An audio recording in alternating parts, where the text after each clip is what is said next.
Chosen ones, all eyes are on you. The one watching will shock you. The whispers began. In the misty embrace of Eldhaven, a forgotten coastal gem where the sea crashed eternally against jagged cliffs like a heartbeat refusing to fade, Ilara Voss had built her life on the edges of visibility.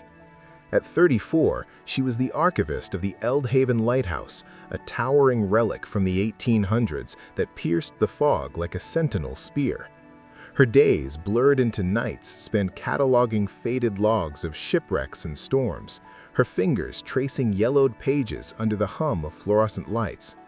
The townsfolk knew her as Quiet Ilara, the woman who nodded politely in the market but never lingered for gossip.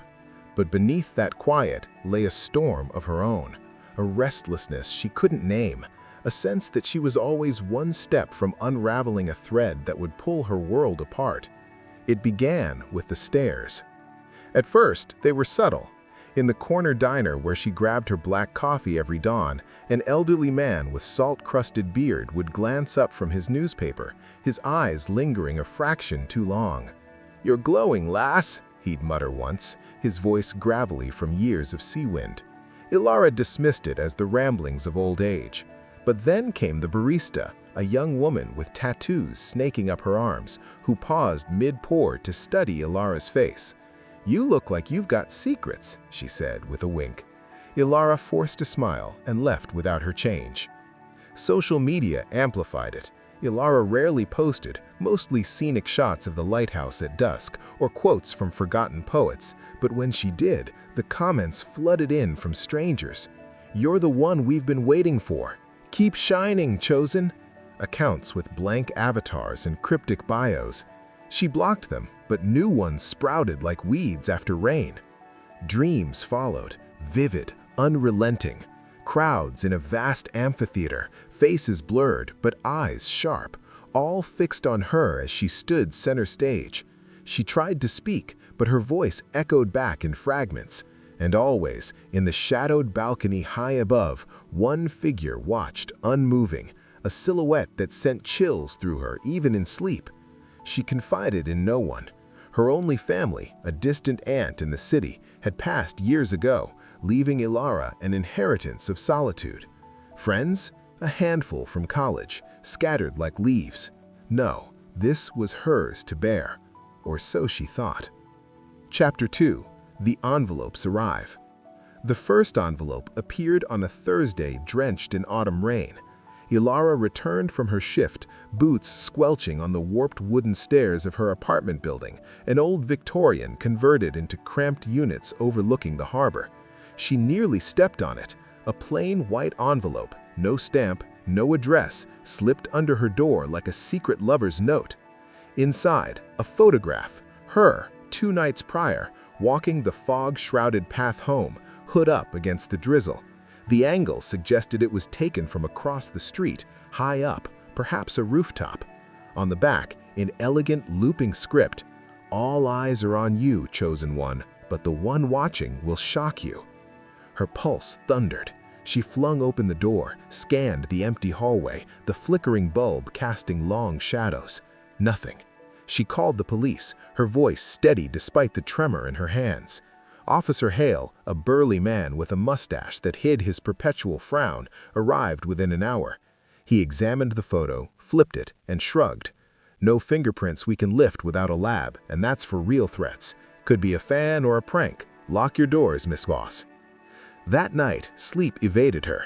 She paced the small living room, cluttered with books on maritime history and half-finished sketches, remnants of an artistic youth she'd abandoned.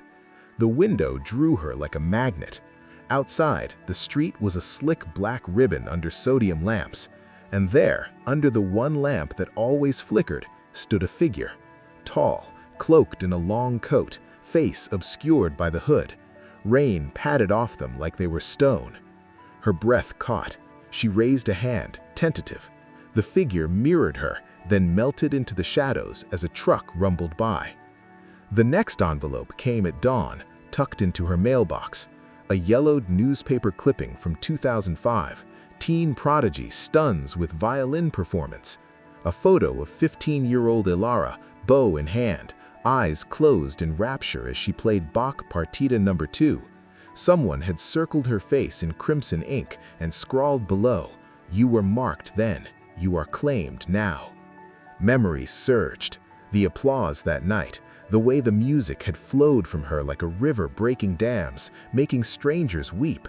But afterwards, the pressure, teachers pushing for conservatories, parents, before their accident, beaming with expectations she couldn't meet. She'd quit, packed the violin away, chosen the lighthouse's isolation over the spotlight's glare. She burned the clipping in the kitchen sink, embers licking the edges until ash swirled down the drain. But the embers ignited something in her, a defiance mixed with dread.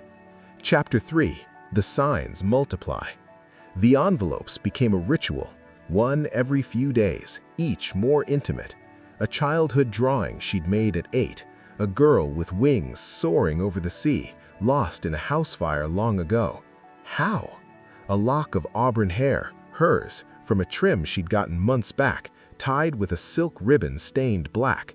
A faded bus ticket from her solo trip to the mountains at 21, when she'd fled a toxic relationship, seeking solace in silence. Each bore variations of the message, "All eyes are on you." Handwriting shifted, blocky, cursive, slanted, as if from a chorus of senders. To fulfill your request, I've first deeply expanded the story into a comprehensive long-form narrative with richer details, subplots, character development, and atmospheric depth. This expansion builds on the previous versions, turning it into a novel-length outline divided into chapters. The story now spans Ilara's backstory, escalating mysteries, internal conflicts, external encounters, a climactic revelation, and a transformative resolution. This provides enough granularity to naturally separate it into 40 distinct scenes. After the full story text, I'll break it down into exactly 40 scenes, sequentially numbered, each with a brief scene summary to contextualize, a detailed image generation prompt optimized for AI tools like DALL-E, Midjourney, or Stable Diffusion, focusing on visuals, composition, mood, lighting, colors, and style for vivid cinematic results. The scenes are chronological and cover the entire arc, breaking the narrative into bite-sized, visually distinct moments for easy adaptation into a graphic novel, storyboard, or illustrated book. The Fog of Ordinary Days. The Fog of Ordinary Days. Ilara woke each morning to the distant cry of gulls and the salty tang of the sea infiltrating her small apartment. At 34, her life was a carefully constructed routine. Rise at dusk for her night shift at the Eldhaven Lighthouse's archives, brew strong black coffee, and stare out at the fog-shrouded harbor where ships loomed like ghosts.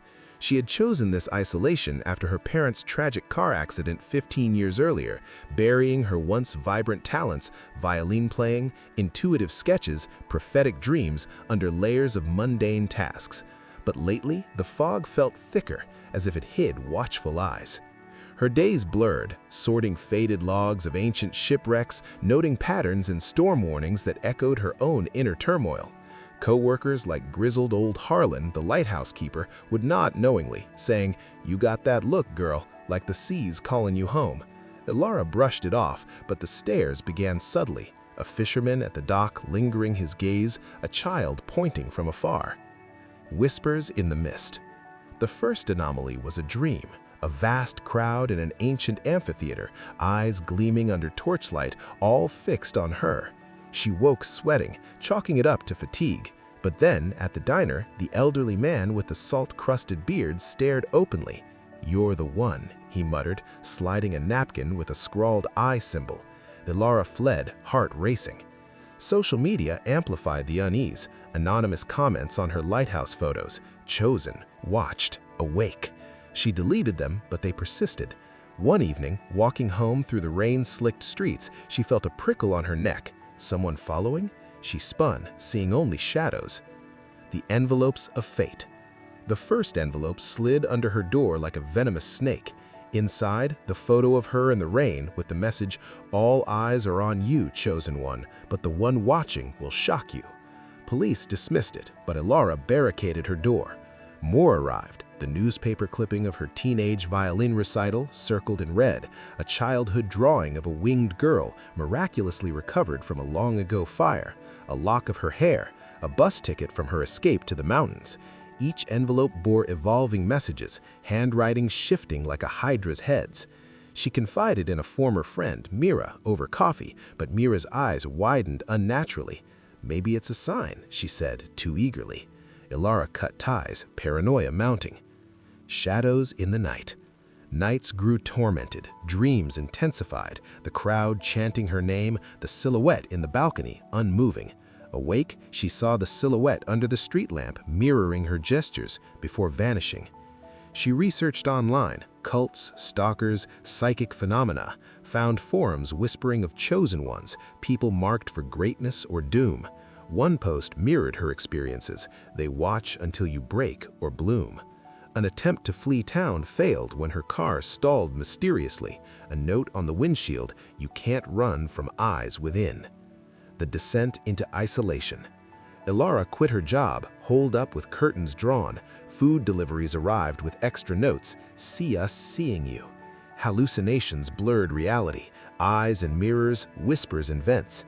She unpacked her old violin, fingers trembling on strings. Playing a melody, the room seemed to pulse, shadows dancing. A knock, no one there, but another envelope with a photo of her playing moments ago. Desperation led to a psychic reading in a dingy shop. The medium gasped, "You're a beacon. The watcher is closer than you think." The confrontation. Power outage, candlelit room. The silhouette materialized inside, tall, cloaked, eyes reflecting flame. Voice familiar. "I am the one who has always watched." Revelation, it's her future self, the version who embraced her gifts. "You've been hiding from your own potential. The eyes are the world's fear of your rise." Ilara collapsed, visions flooding, past lives as visionaries suppressed. The figure urged, "Claim it or fade." Awakening and resolution. Dawn broke. Ilara emerged, violin in hand, to the rooftop. She played, drawing a crowd below, eyes now admiring, not menacing. The fog lifted, revealing a town transformed by her music's magic. She confronted the watchers, ordinary people touched by her latent power. The true shock, the ultimate watcher, was her own untapped soul. Empowered, Ilara became Eldhaven's guardian, her story a legend whispered in the mist.